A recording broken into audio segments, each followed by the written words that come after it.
तेलंगाना का chief minister, चाहे YSR हो, चाहे केसीआर हो, चाहे अभी रेवंत रेड्डी हो, अगर पहला खजूर अफ्तार में दावत देता है, हमारे आले नबीन को अफ्तार में दावत देता है, बैरिस्टर असदुद्दीन ओवैसी साहब को, मजलिस इत्तेहादुल मुस्लिमीन के एमएलए को, तो पहला खजूर chief minister barrister Asaduddin Owaisi साहब को खिलाता है, कारी साहब को खिलाता है, जो पूरे तेलंगाना आंध्र प्रदेश के सबसे बड़े आले नबीन है, उनको खिलाता है। उस स्टेज पर वही रहता है जो रोजा रखता है। इनकी तरह हम मक्कारी नहीं करते कि रोजा हम रखते हैं और खजूर ये खाते हैं, इनकी तरह नहीं करते।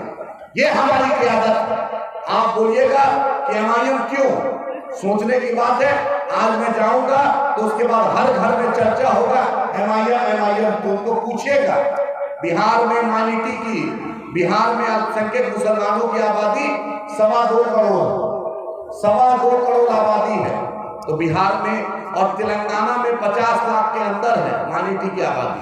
50 लाख ज्यादा होता है कि 2.25 करोड़ ज्यादा होता है? कौन ज्यादा होता है बताइए?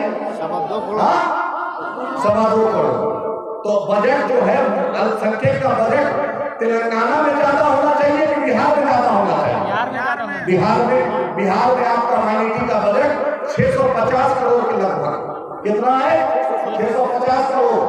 और तेलंगाना में माइनॉरिटी का बजट, जहां पर अकबर ओवैसी साहब है, जहां पर बैरिस्टर असदुद्दीन ओवैसी साहब है, वहां पर माइनॉरिटी का बजट 2200 करोड़ है। 2200 करोड़। तो क़यादत किसको कहते हैं? जहां पर सिर्फ 7 एमएलए, वहां पर 2200 करोड़। जहां पर 25 एमएलए, वहां पर आपका सिर्फ 625 करोड़। ये कहां का इंसाफ है? बताइए, ये कहां का इंसाफ है? मैं प्रियंका जी गांधी साहब, आप बैरिस्टर असदुद्दीन ओवैसी साहब के पास आप आए।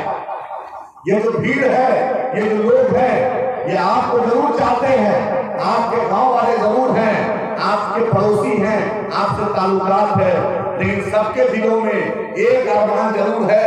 किसी से भी किसी घर में आप जाइएगा तो एक बात वो जरूर बोलेंगे कि अगर जब बैरिस्टर असदुद्दीन ओवैसी साहब पार्लियामेंट में बोलते हैं तो लगता है कि कोई मर्द मुजाहिद बोल रहा है, लगता है कि कोई 21वीं सदी का टीपू सुल्तान बोल रहा है, लगता है कि कोई बोल रहा है जिसकी बात में इतना दम है कि नरेंद्र मोदी हो, अमित शाह हो, उनको पता चलता है कि कोई नारे तकबीर अल्लाहू अकबर कहने वाला, उसका मानने वाला बैरिस्टर असदुद्दीन ओवैसी है। वो पार्लियामेंट आपको अपनी क़यादत को मजबूत करना है। मेरे भाई ने कह दिया 18% को 2 टिकट, 18% को 2 टिकट।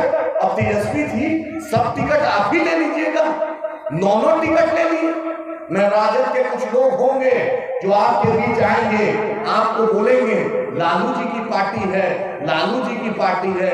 उनसे पूछिए, ये राजद के लोग से मैं बोलना चाहता हूँ, शहाबुद्दीन साहब का नाम सुना है आप लोगों ने?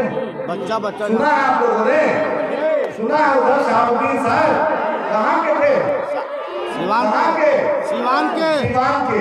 आज शहाबुद्दीन साहब की बेवा अकेले चुनाव लड़ रही है। लालू यादव की पार्टी, लालू जी की पार्टी उनके खिलाफ कैंडिडेट दी है। क्या ये इंसाफ है? क्या इसका बदला लेना है? अगर लेना है तो हाथ उठा के बोलिए कि इसका बदला लेना है।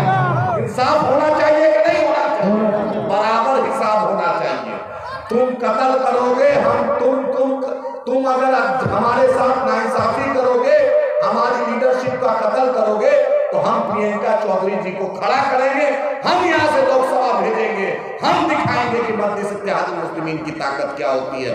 बैरिस्टर असदुद्दीन ओवैसी साहब का चाहने वाला आज बिहार ही नहीं, हिंदुस्तान का ऐसा कोई जिला नहीं, कश्मीर जाके देख लीजिए, केरल कन्याकुमारी देख लीजिए, आसाम मेघालय देख लीजिए, गुजरात राजस्थान देख लीजिए।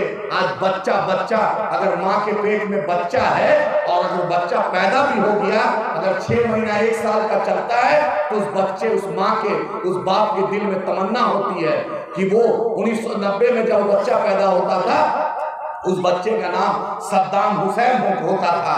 आज वो बच्चा अगर माँ के पेट में है और बच्चा पैदा होता है तो उस माँ के बाप की, दादा की, नाना की तमन्ना होती है कि बैरिस्टर असदुद्दीन ओवैसी साहब की तरह हो, अकबर ओवैसी साहब की तरह हो। वो डरे तो सिर्फ अपने अल्लाह से डरे, झुके तो अपने सिर्फ अल्लाह के आगे झुके, कभी किसी बातिल के सामने नहीं झुकने वाले का नाम बैरिस्टर असदुद्दीन ओवैसी साहब है, अकबर साहब।